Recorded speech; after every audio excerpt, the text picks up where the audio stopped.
কারো যদি স্বপ্নদোষ হয় অথবা স্ত্রী সহবাসের কারণে গোসলটা ফরজ হয়ে থাকে। এই ফরজ গোসল শীতকালে করতে গিয়ে খুব খেয়াল করা চাই। যখন গোসলটা ফরজ হয়ে যায়, আপনার মাথার তালু থেকে শুরু করে পায়ের পাতার লতি পর্যন্ত প্রতিটা অংশ যদি জাররা পরিমাণ বলেন অথবা তিল পরিমাণ জায়গা আর শুকনো থাকে, আপনার কিন্তু গোসল হচ্ছে না। আর গোসল না হলে কিন্তু আপনার পবিত্রতা হাসিল হচ্ছে না, নামাজ হচ্ছে না, ইবাদত বন্দি কবুল হচ্ছে না। আসসালামু আলাইকুম ওয়া রাহমাতুল্লাহি ওয়া বারাকাতুহু। কাছে দূরে যে যেখান থেকে এই মুহূর্তে মুফতি সাইফুল ইসলাম অফিসিয়াল পেজ থেকে আমাদের এই ভিডিও দেখছেন, সবাইকে শুভেচ্ছা অভিনন্দন। সম্মানিত দর্শক মণ্ডলী, শীতকাল চলছে। শীতকালে আমাদের অনেকগুলো আমলের ব্যাপারে খুব গুরুত্ব দিতে হবে এবং খুব খেয়াল রাখতে হবে। তার মধ্যে একটি গুরুত্বপূর্ণ আমল হচ্ছে, যখন আমরা অজু করতে যাই, অজু করতে গেলে আমাদের বিশেষ করে শীতকালে চামড়াগুলো শুকনো থাকে, পানি সহজে প্রবেশ করতে চায় না।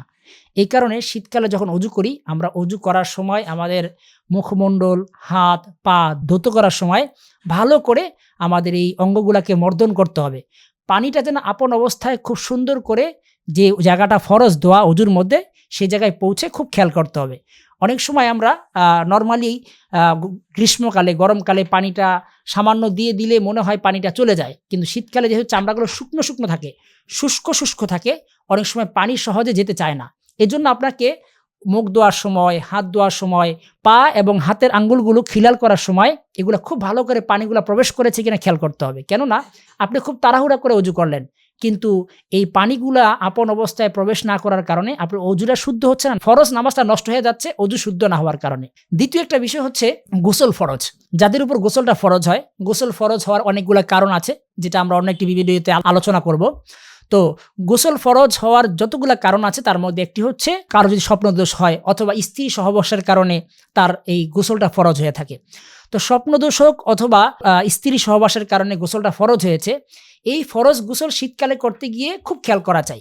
কারণ যখন গোসলটা ফরজ হয়ে যায়, আপনার মাথার তালু থেকে শুরু করে পায়ের পাতার লতি পর্যন্ত প্রতিটা অংশ যদি জাররা পরিমাণ বলেন অথবা তিল পরিমাণ জায়গা শুকনো থাকে, আপনার কিন্তু গোসল হচ্ছে না। আর গোসল না হলে কিন্তু আপনার পবিত্রতা হাসিল হচ্ছে না, নামাজ হচ্ছে না, ইবাদত বন্দি কবুল হচ্ছে না। এজন্য এই ক্ষেত্রেও আপনাকে খুব খেয়াল করে, বি কেয়ারফুলের সাথে আপনার পুরাটা শরীরকে পানি দেওয়ার সাথে সাথে খুব ভালো করে মর্দন করতে হবে।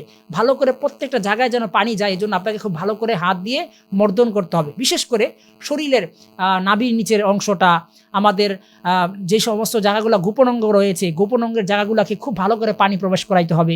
পিছনে টাকনুর পিছনে কিছু একটা গর্ত থাকে, এই গর্ত জায়গাটায় খুব ভালো করে ঘষে ঘষে পানি প্রবেশ করাতে হবে।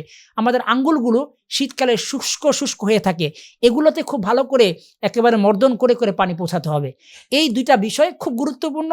গোসল এবং অজুর ক্ষেত্রে যদি আমরা অবহেলা করি, তাহলে পাক পবিত্রতা হাসিল হবে না, আমাদের নামাজ শুদ্ধ হবে না এবং আমাদের ইবাদত বন্দেগী কবুল হবে না। আশা করি এই দুইটা বিষয় আমরা খেয়াল করব। আল্লাহ তাআলা আমাদের তৌফিক